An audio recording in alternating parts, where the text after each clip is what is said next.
আপনাদের কারো mic on আসসালামু মিউট করে দিন।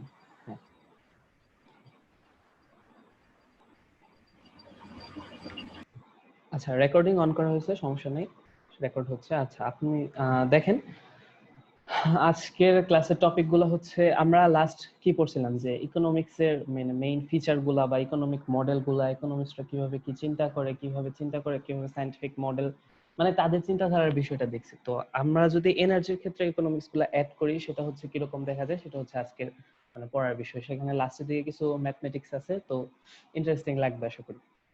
তো শুরু করি। তো আজকে ক্লাসটা এমনিতে ডাবল ক্লাস হিসেবে হওয়ার কথা, তো দেখা যাক, একটু দ্রুত আগানোর চেষ্টা করবো যেহেতু নামাজের টাইম হয়ে যাবে। তো দেখেন, এনার্জি ইকোনমিক্স বলতে আমরা কি বুঝি, ঠিক আছে? তো দেখেন, এনার্জি ইকোনমিক্স বলতে আমরা লাস্ট দিন পর্যন্ত পড়ছি যে ইকোনমিক্স জিনিসটা কি করে। ইকোনমিক্স জিনিসটা করে আমাদের হচ্ছে, যেরকম আমরা অল্টারনেটিভ অ্যাপ্রোচ খুঁজি, মানে একটা কাজ এই ওয়েতে না হলে এই ওয়েতে করতে হবে, এই ওয়েতে না হলে এই ওয়ে আমার রাখতে হবে, রেডি রাখতে হবে, এবং প্রত্যেকটা ওয়েতে আমার কি বিভিন্ন ধরনের কোশ্চেন ক্রিয়েট করে করে তারপরে সেই কোশ্চেনের অ্যান্সার করে, তারপর মানে অ্যান্সার খুঁজে বের করে তারপরে সেই অ্যান্সারের রাস্তায় যাওয়া লাগে। এরকম ছিল আমাদের ইকোনমিক্সের ট্রেনটা। তো এই জিনিসগুলো যখন আমি এনার্জি কেসে অ্যাপ্লাই করব, তখন হচ্ছে আমার হচ্ছে এনার্জি ইকোনমিক্স। দেখেন, তো এখানে এনার্জি ইকোনমিক্স কি একটা আলাদা অ্যাপ্লাইড ইকোনমিক্স এর ব্রাঞ্চ হিসেবে বলা হয়েছে, যেখানে আমি কি করি, ইকোনমিক্স এর বিভিন্ন ধরনের প্রিন্সিপাল এবং টুলগুলা অ্যাপ্লাই করি, এবং অ্যাপ্লাই করে কি করি, বিভিন্ন ধরনের কোশ্চেন আস্ক করে, বিভিন্ন ধরনের অল্টারনেট খুঁজে, তারপরে আমার মেথডটা আছে বা সায়েন্টিফিক অ্যাপ্রোচ আছে, সেটাকে অ্যানালাইসিস করে, অবশ্যই লজিক্যালি এবং সিস্টেমেটিক্যাল একটা অ্যাপ্রোচে আমি যদি সেই কোশ্চেনের অ্যান্সারগুলো করি, তাহলে সেটাকে আমরা কি বলতেছি, ইকোনমিক্সের যে ব্রাঞ্চকে বলতেছি সেটা হচ্ছে আমার এনার্জি ইকোনমিক্স। তো ডেফিনিশন তো আসলে নিজেরা একটু পড়ে দেখলেই বুঝবেন, তো ডেফিনিশন আসলে তেমন কঠিন কিছু নাই।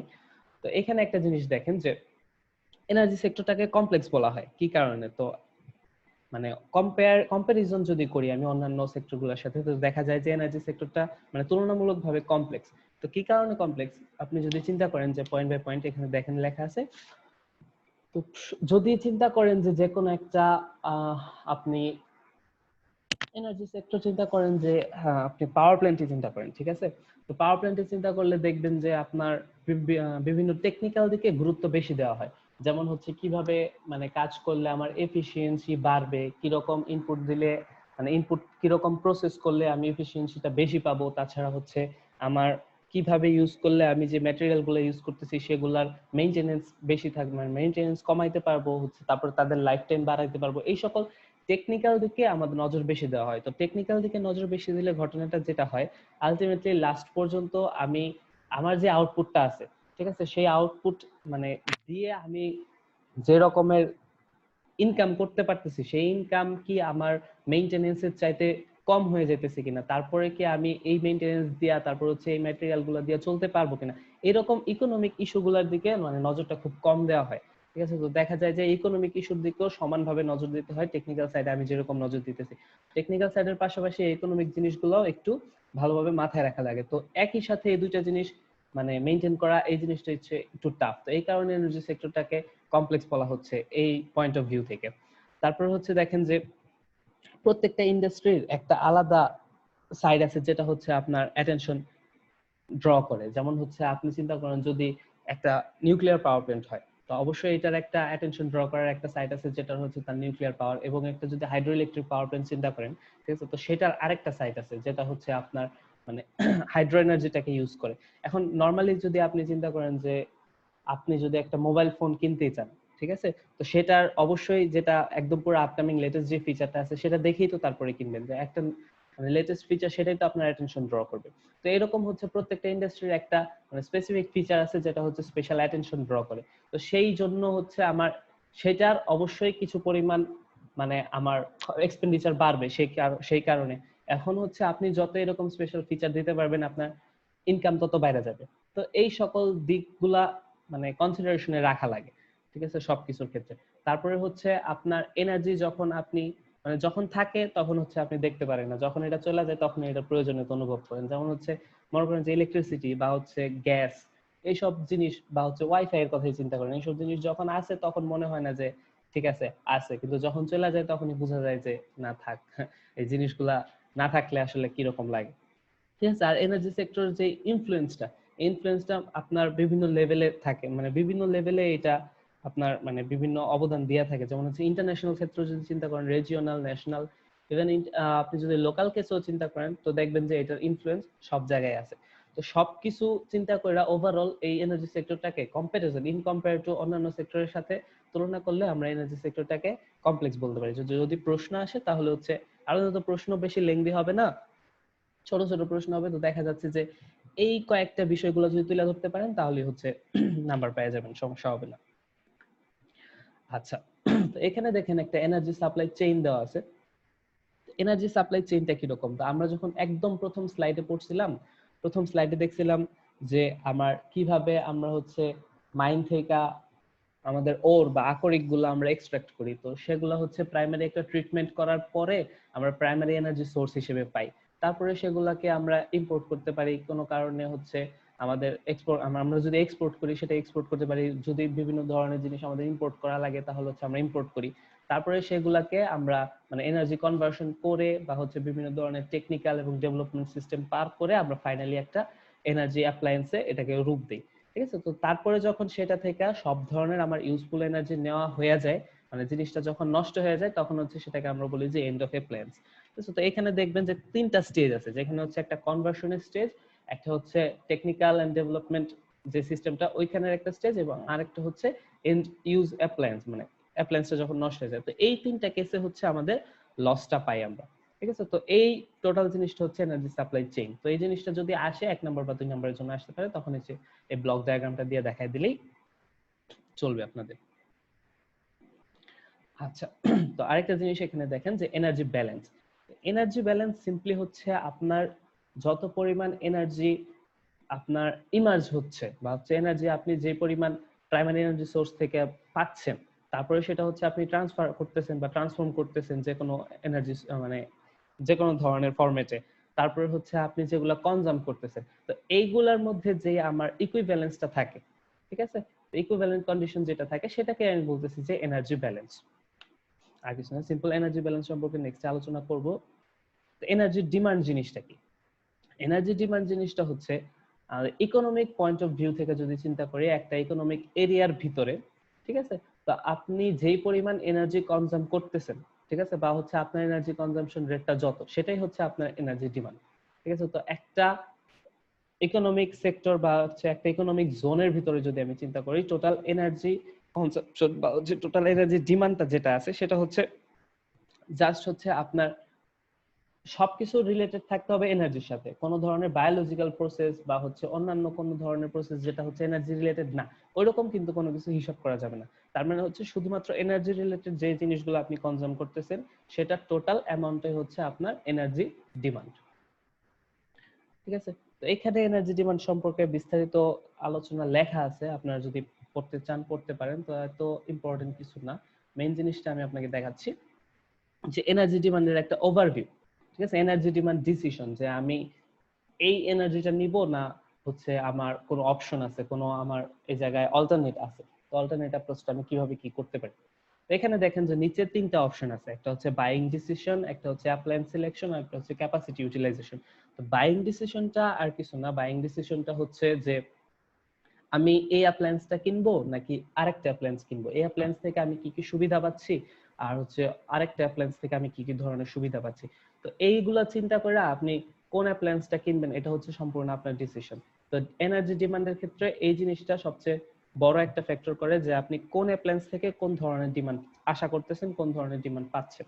ঠিক আছে। তো এইটা যখন আপনি এই স্টেজটা যখন পার হয়ে যাবেন, তখন দেখবেন যে আপনার অ্যাপ্লায়েন্স সিলেকশনে একটা ব্যাপার আছে যে বিভিন্ন সেক্টর বা হচ্ছে বিভিন্ন ফ্যাক্টর আপনার এই জায়গায় খেয়াল করা লাগে, যে ফুয়েল 1 ফুয়েল 2, ঠিক আছে, তো কোন অ্যাপ্লায়েন্সটার ফুয়েল কি, বা হচ্ছে এই জায়গায় তো নরমালি যে ইন জেনারেল টার্মে ফুয়েল বলা হয়েছে সবকিছু তার ফুয়েল দিয়ে চলে না। ঠিক আছে। তো ইন জেনারেল এই জায়গায় ফুয়েল বলা হয়েছে যে কোনটার ফুয়েল কনজাম্পশন রেট কত, কোনটা ফুয়েল বেশি নেয়, কোনটা ফুয়েল কম নেয়, কোনটা কম ফুয়েল নিয়ে বেশি এফিশিয়েন্টলি আমার দিতেছে, কোনটা বেশি ফুয়েল নিয়ে আমার এফিশিয়েন্টলি মানে কম এফিশিয়েন্টলি দিতেছে। তো এফিশিয়েন্সি ব্যাপারগুলা এই জায়গায় আসবে, ঠিক আছে। তো এইগুলা হিসাব করে, এই ফ্যাক্টর গুলোর উপর হিসাব করে আপনি কি করবেন, অ্যাপ্লায়েন্স গুলা সিলেক্ট করতে পারতেছেন।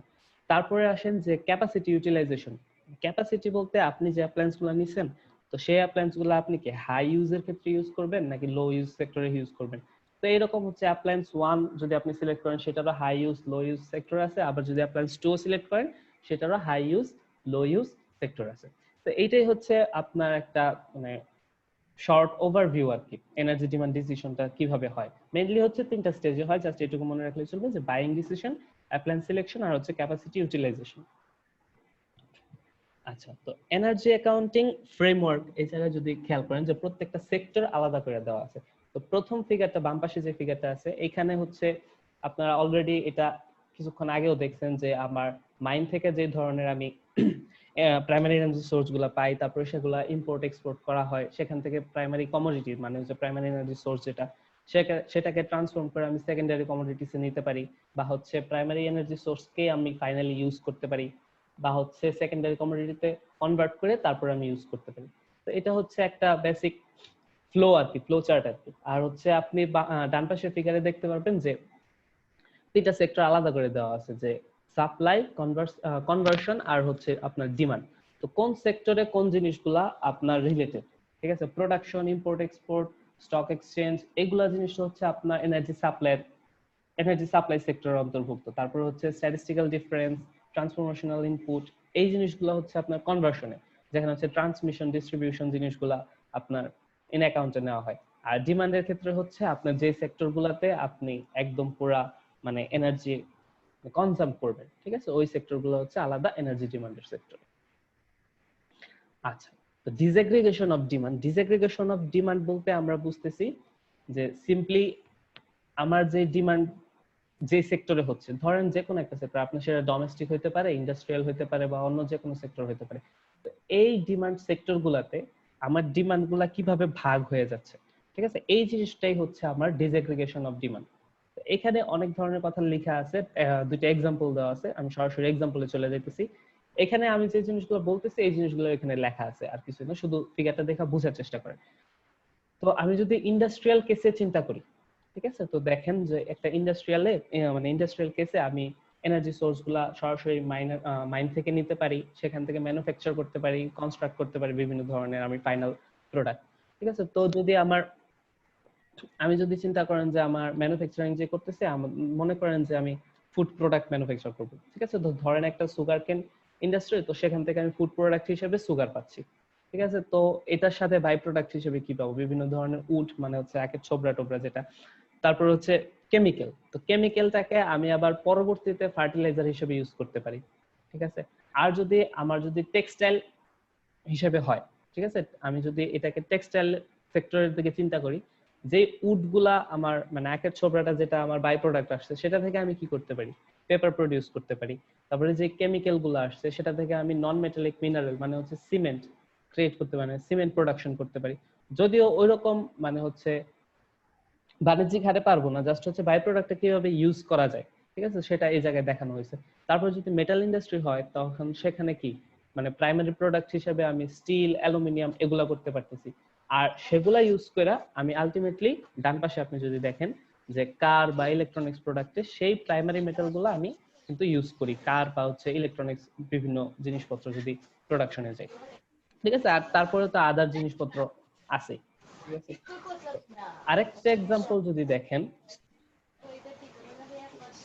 যে ট্রান্সপোর্টেশন সেক্টর, ঠিক আছে, তো ট্রান্সপোর্টেশন সেক্টরটা হতে পারে রোড, রেল, এয়ার, ওয়াটার, ঠিক আছে। তো এখানে আপনি এটাকে ডিসএগ্রিগেট করতে পারেন প্যাসেঞ্জারদের ভিত্তিতে, ঠিক আছে। তো আপনি যদি চিন্তা করেন যে আমি যেই ট্রান্সপোর্টেশনটা নিব সেটা হবে আমার প্রাইভেটে, অথবা হচ্ছে আপনি যদি পাবলিক ট্রান্সপোর্টের কথা চিন্তা করেন, তো প্রাইভেট ট্রান্সপোর্টের ক্ষেত্রে দেখা যায় যে আপনি বেশিরভাগ ক্ষেত্রে যে এই ধরনের ফুয়েল গুলা ইউজ করেন, হয় গ্যাসোলিন, ডিজেল, এলপিজি, ইলেকট্রিক, ঠিক আছে। তো এই ধরনের হয়। আর পাবলিক ট্রান্সপোর্টে কি বেশিরভাগ ক্ষেত্রে হয় কি, হয় ডিজেল অথবা পেট্রোল অথবা হচ্ছে সিএনজি, ঠিক আছে। তা আপনি আবার এটাকে ভাগ করতে পারেন আপনার যেরকম আপনি ইউটিলাইজেশন করবেন, হেভি ডিউটিতে ইউজ করবেন না লাইট ডিউটিতে ইউজ করবেন, মানে হচ্ছে একদম পুরো মালামাল পরিবহনের ক্ষেত্রে যেগুলো হচ্ছে আমি হেভি ট্রাক যেগুলো ইউজ করি, তো সেটার কথা বলা হয়েছে এখানে। ঠিক আছে, আর একটা জিনিস দেখেন যে এনার্জি ফ্লো ডায়াগ্রাম, তো যদিও এই ফিগারে কোনো কিছু ক্লিয়ার না, ক্লিয়ার ফিগারটা আমি আসলে পাই নাই। তো এখানে যে জিনিসটা বোঝানো হয়েছে সেই জিনিসটা যদি খেয়াল করেন, এখানে হচ্ছে এক এক ধরনের, আচ্ছা কারো মনে হয় মাইক্রোফোন মিউট করা নাই, খুব কষ্ট করে মাইক্রোফোন মিউট করে দেন।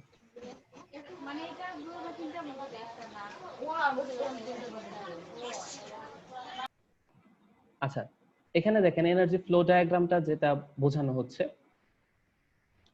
এখানে এনার্জি ফ্লো ডায়াগ্রামে বোঝানো হচ্ছে যে বিভিন্ন ধরনের ফুয়েল তো আমরা ইউজ করি, ঠিক না?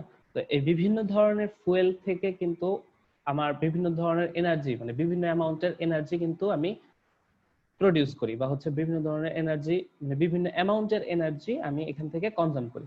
তো সব ফুয়েল কিন্তু আমার মানে সেম অ্যামাউন্ট অফ এনার্জি যে দিবে এমন কিন্তু না, আবার সব ফুয়েল কিন্তু আমি ইউজও করি না যে এনার্জি নেওয়ার জন্য। ঠিক আছে, তো এইখানে দেখবেন কিছু লাইন আছে থিক, কিছু লাইন আছে থিন। ঠিক আছে, তো যেই লাইনগুলো থিক এটা দিয়ে বোঝানো হয়েছে যে এই ফুয়েলটা আমার সবচেয়ে বেশি ব্যবহৃত হয়েছে এনার্জিতে কনজাম, মানে এনার্জি কনজাম্পশনের ক্ষেত্রে। আবার যেগুলো হচ্ছে একটু থিন লাইন সেটা দিয়ে বোঝানো হয়েছে যে আমার এই ফুয়েলটা কম ব্যবহার হয়েছে। ঠিক আছে, তো এই জিনিসগুলা যেভাবে ফ্লো হয়েছে, তো এইটাকে আমি বলতেছি এনার্জি ফ্লো ডায়াগ্রাম। এবং এইখানে যদি আপনি দেখেন যে ফ্লো চার্টটার মানে একটা ইকুইভ্যালেন্ট একক নেওয়া হয়েছে যেটা হচ্ছে million tonnes of oil equivalent, মানে হচ্ছে এই ফুয়েল আমি এত মিলিয়ন টন অয়েল, মানে ফুয়েল যেটা এত মিলিয়ন টন ইউজ করছি, তো সেটা থেকে সেটার ইকুইভ্যালেন্টে আমি কি পরিমাণ এনার্জি পাচ্ছি বা এনার্জি কনজাম্পশন করতেছি, তো সেটা হচ্ছে আমার হিসাব। এখানে million tonnes of oil equivalent যেটা, এটা হচ্ছে আপনি বলতে পারেন যে এটা একটা মানে সায়েন্টিফিক কোনো ধরনের ইয়া না, মানে একক না, ইউনিট না। এটা হচ্ছে আপনার যে কমার্শিয়াল ইউনিট বলতে পারেন, কমার্শিয়ালে মানে কমার্শিয়ালি ইউজ করার জন্য million tonnes of oil equivalent এই জিনিসটা ইউজ করা হয়। তো বেসিক আলোচনা এইটুক ছিল। তো এটা হচ্ছে আপনার, তো একটু মানে থিওরি বেসড পড়াশোনা, তো এই জন্য একটু টাইনা পড়াইছি। তো মেইন জিনিসটা হচ্ছে যেটা আমাদের আজকের মানে পড়ার মেইন জিনিস, সেটা হচ্ছে দেখেন বিভিন্ন ধরনের কনভার্সন, এনার্জি কনভার্সনটা জানা আপনাদের জন্য এই কোর্সে খুবই জরুরি। তো নেক্সটে আপনারা যখন পাওয়ার সিস্টেম পড়বেন, যখন হচ্ছে বিভিন্ন ধরনের কি বলে ওইটাকে,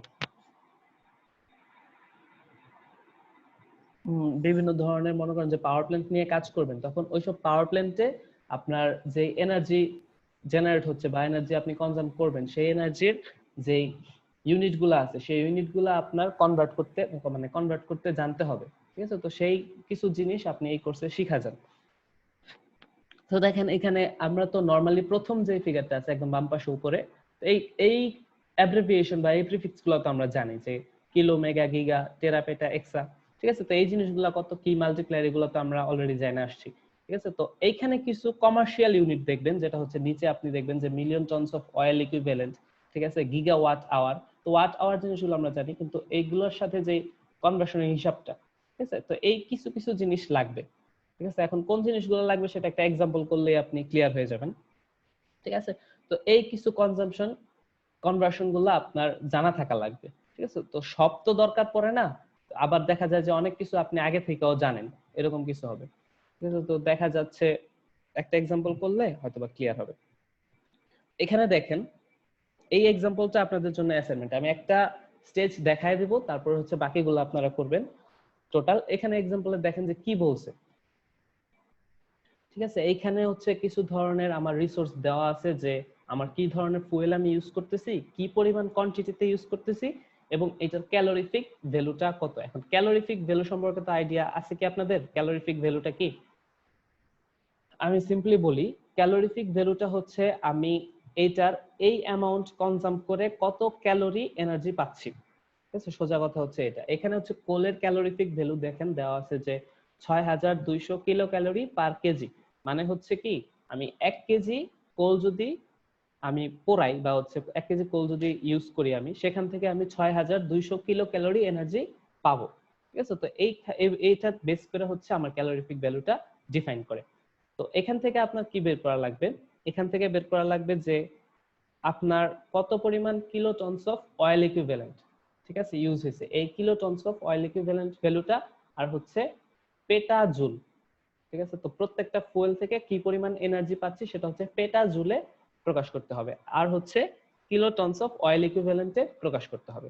ঠিক আছে, তো একটা স্টেজ আমি দেখাই দিচ্ছি যে এখানে তো কয়টা আছে, একটা দুটো তিনটা চারটা পাঁচটা। ঠিক আছে, তো আমি হাইড্রোজেনের এটা দেখাই দিচ্ছি। হাইড্রোজেনের সহ আপনারা টোটাল এই পাঁচটা আপনারা হচ্ছে অ্যাসাইনমেন্ট হিসেবে ক্লাসরুম যেটাতে আছে সেটাতে আমি অ্যাসাইনমেন্ট ক্রিয়েট করে দেবো, সেটাতে হচ্ছে আপনারা সাবমিট করে দেবেন। তো একটা স্টেজ আমি দেখাই দিচ্ছি, তারপরটা আসলে একটা দেখলেই পরেরগুলো পারবেন। আর ফর্মুলাগুলো তো আপনাদের এই যে এখানে তো দিয়েই দিছি, ইউনিট কনভার্সন রেটগুলো। ঠিক আছে, আর কোনো কিছু না পারলে তো গুগল আছে। আচ্ছা, তো এখানে দেখেন আমার হচ্ছে হাইড্রোজেনারেল যেটা, সেটা আমার কি পরিমাণ কোয়ান্টিটি লাগছে, 11,600 গিগাওয়াট আওয়ার। ঠিক আছে, এই জিনিসটা খেয়াল রাখবেন। আর হচ্ছে এটার ক্যালোরিফিক ভ্যালু কত, 860 কিলো ক্যালোরি। ঠিক আছে, তো এখানে দেখেন আমরা জানি কি 1 গিগাওয়াট আওয়ার সমান কত, 1 গিগা সমান কত, এটুকু আপনি যদি দেখেন 1 গিগা সমান 10 টু দি পাওয়ার 9। ঠিক আছে, তো তাহলে 1 গিগাওয়াট আওয়ার সমান আমি কত লিখতে পারি, 10 to the power 9 watt hour লিখতে পারি। ঠিক আছে, এবং এই 10 to the power 9 watt hour কে আমি আবার কি 10 to the power 6 kilowatt hour লিখতে পারি। ঠিক আছে, তো যদি এরকম হয় 1 গিগাওয়াট আওয়ার কে যদি আমি 10 to the power 6 kilowatt hour লিখতে পারি, তাহলে হচ্ছে আমার টোটাল যে কোয়ান্টিটিটা সেটা ছিল 11,600 গিগাওয়াট আওয়ার। ঠিক আছে, তো 11,600 গিগাওয়াট আওয়ার কে আমি কত লিখতে পারবো, 11,600 into 10 to the power 6 kilowatt hour লিখতে পারবো। ঠিক আছে, আচ্ছা, তো এখন আরেকটা ফর্মুলা যেটা হচ্ছে আমি ওইখান থেকে পাবো যে 1 কিলোওয়াট আওয়ার সমান হচ্ছে, এটা ইকুইভ্যালেন্ট হচ্ছে 860 কিলো ক্যালোরি। ঠিক আছে, আপনি যদি ফর্মুলা এখানে খেয়াল করেন, এখানে দেখবেন যে 1 কিলোওয়াট আওয়ার, এই যে এখানে 1 কিলোওয়াট আওয়ার সমান সমান হচ্ছে 860 কিলো ক্যালোরি, 859 দশমিক সামথিং, এটাকে 860 লেখা হয় হিসাবে সুবিধার্থে। তো 860 কিলো ক্যালোরি।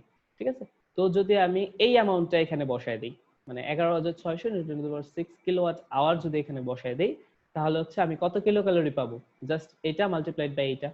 ঠিক আছে, তো 11,600 10⁶ ইনটু কত 860 কিলো ক্যালোরি, মানে হচ্ছে এই অ্যামাউন্ট অফ কিলো ক্যালোরি। ঠিক আছে, 9976 into 10 to the power 9 kilo calorie. এখন যদি এটাকে আমি শুধুমাত্র ক্যালোরিতে নিয়ে আসি, তাহলে কত হচ্ছে 10 টু দি পাওয়ার 9, আর এখানে কিলো আছে মানে কি আরো 10 টু দি পাওয়ার 3, তার মানে কত এই অ্যামাউন্টটা into 10 to the power 12 calorie.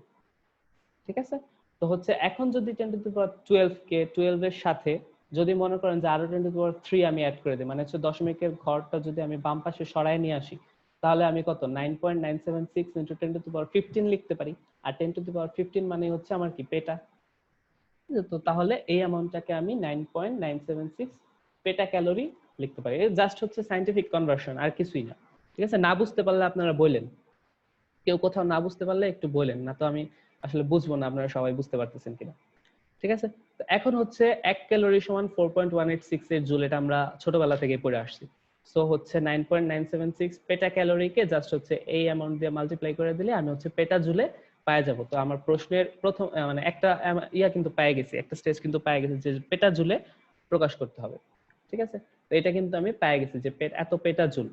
ঠিক আছে, আচ্ছা, তো এখন দেখেন tonnes equivalent of oil, tonnes of oil equivalent আমরা প্রকাশ করতে হবে। তো এইটা একটা ফর্মুলা যে 1 কিলো ক্যালোরি সমান হচ্ছে আমার 10 to the power -7 tonnes of oil equivalent. ঠিক আছে, অথবা আমি লিখতে পারি 10 to the power -10 kilo tonnes of oil equivalent. ঠিক আছে, তো এখন যদি এই জিনিসটাকে আমি উল্টায় লিখি, তাহলে কি হবে 1 kilo tonnes of oil equivalent সমান কত হবে 10 to the power 10 kilo calorie. ঠিক আছে, তো এখন হচ্ছে আমার এই অ্যামাউন্ট যেটা ছিল, এখানে আসেন কিলো ক্যালোরিতে যেটা আছে যে 9976 into 10 to the power 9 kilo calorie.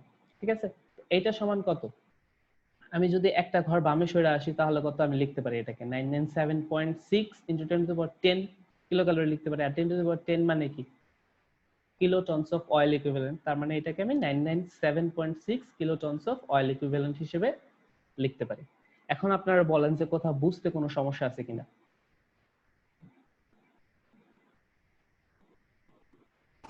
Sir কোন ইয়েতে কনভার্ট করতে হবে স্যার মেইনলি আমাদেরকে সবগুলা? এখানে দেখেন সবগুলাকে আপনারা কনভার্ট করবেন হচ্ছে এই যে kilo tonnes of oil equivalent এবং হচ্ছে পেটাজুল। ঠিক আছে, এখন দেখেন সবগুলা কিন্তু সেম কোয়ান্টিটিতে দেওয়া নেই। এখানে দেখেন 72 মেট্রিক টন না, কিন্তু এটা কিন্তু আপনার মেট্রিক টন না, এটা হচ্ছে কিন্তু আপনার মেগাটন। ঠিক আছে, মেট্রিক টন যদি বোঝেন তাহলে হচ্ছে আপনি জাস্ট 1000 দিয়ে মাল্টিপ্লাই করে দিচ্ছেন, এটা কিন্তু মেট্রিক টন না, এটা কিন্তু মেগাটন। এই জিনিসটা একটু মাথায় রাখুন, মানে হচ্ছে কি 72 into 10 to the power 6 ton. ঠিক আছে, তার মানে কত 72 into 10 to the power 9 KG, বুঝতে পারছেন? জি স্যার। এইরকম, জি এটা স্যার। মেগাটন। ঠিক আছে, তো তারপরে আছে এখানে হচ্ছে আপনার মিলিয়ন ব্যারেলস। তো এক ব্যারেলের সাথে কিলো ক্যালোরি কি সম্পর্ক সেটা আপনারা ওই কনভার্সন চার্ট থেকে দেখে নেবেন। তারপরে এখানে আছে কিউবিক ফুট। ঠিক আছে, কিউবিক ফুটের সাথে এখানে সরাসরি কিউবিক ফুটের সাথে বিটিইউ দেওয়া আছে। ঠিক আছে, তো কিউবিক ফুটের সাথে বিটিইউ এর কি রিলেশন বা বিটিইউ এর সাথে কিলো ক্যালোরি কি রিলেশন সেটা আপনারা একটু দেখে নেবেন। তারপরে এখানে গিগাওয়াট আওয়ার থেকে তো আমি দেখাই দিলাম। ঠিক আছে, তো এই জিনিসগুলো একটু দেখা জাস্ট হচ্ছে এরকম ভাবে কনভার্ট করা আপনাদের কি করতে হবে, পেটাজুল আর হচ্ছে কিলোটনস অফ অয়েল ইকুইভ্যালেন্টে কনভার্ট করতে হবে। ঠিক আছে, জাস্ট 5টা স্যার হ্যাঁ বলেন। BTU sir British thermal unit নাকি স্যার ওইটা? হ্যাঁ হ্যাঁ, এখানে দেখেন আপনার বিটিইউ সমান এই যে 1 বিটিইউ সমান 252 ক্যালোরি দেওয়া আছে। ঠিক আছে, তো এইভাবে হচ্ছে আপনারা কনভার্ট করবেন। এখানে সব ধরনের আপনার যতগুলা ফর্মুলা লাগবে সবগুলো এখানে দেওয়া আছে, এর বাইরে আশা করি কোনো কিছু লাগবে না। ঠিক আছে, তো এই জিনিসগুলো হচ্ছে আপনাদের জন্য অ্যাসাইনমেন্ট। আর এইখানে যে একটা एग्जांपल দেখাই দিছে, এখানে বুঝেন নাই এরকম কিছু আছে? স্যার ওই সূত্রগুলো কি আমাদের সবগুলো মুখস্থ করতে হবে? সবগুলা লাগবে না আসলে। এখানে দেখেন অনেকগুলা কিন্তু আপনারা অলরেডি পারেন। ঠিক আছে, তো সবগুলা মোটামুটি লাগবে না। এই প্রিফিক্স গুলা যেটা আছে, ঠিক আছে, এগুলা তো আপনারা জানেন। এটা তো আসলে মনে রাখার কিছু না। এখানে 1 ক্যালোরি সমান কত জুল এটাও আপনারা জানেন। 1 কিলোওয়াট আওয়ার সমান 860 কিলো ক্যালোরি। এটা নতুন হইলেও এটা আসলে আপনারা পাওয়ার সিস্টেম যখন পড়বেন তখন অনেক ইউজ করবেন, এটা একটা পপুলার ফর্মুলা। তো 1 বিটিইউ সমান 252 ক্যালোরি, এগুলা লাগবে কিছু। আর এখান থেকে 4-5টার মতো লাগবে। মেইন কথা হচ্ছে আপনার এই ম্যাথটা করার জন্য যে কয়টা ফর্মুলা লাগতেছে এর বাইরে আর কোনো ফর্মুলা লাগবে না, আশা করি লাগবে না। কারণ এই ম্যাথের মধ্যে সবগুলা ফর্মুলা চলে আসছে মোটামুটি, যেগুলো হচ্ছে বেশিরভাগ মানে সবচেয়ে বেশি পপুলার কমার্শিয়াল ইউনিট আর কি। ঠিক আছে, সবগুলা মোটামুটি এখানে চলে আসছে। কারণ হচ্ছে সব কেসই এখানে বলা হয়েছে, যেমন ধরেন যে টনসে দেওয়া আছে, ব্যারেলসে দেওয়া আছে, কিউবিক ফুটে দেওয়া আছে, আবার হচ্ছে ইলেকট্রিক্যাল কোয়ান্টিটি যেটা হচ্ছে ওয়াট আওয়ার বা কিলোওয়াট আওয়ার সেটাতেও দেওয়া আছে। তো মোটামুটি 4 ধরনের আপনি কনভার্সন শিখে যাইতেছেন। ঠিক আছে, তো এইগুলোই। আর আপনার যদি জানার ইচ্ছা থাকে পরবর্তীতে আপনি ট্রাই করতে পারেন, ওগুলা দেখা দেখা আপনি ট্রাই করতে পারেন। এমনিতে এর বেশি লাগবে না আশা করি।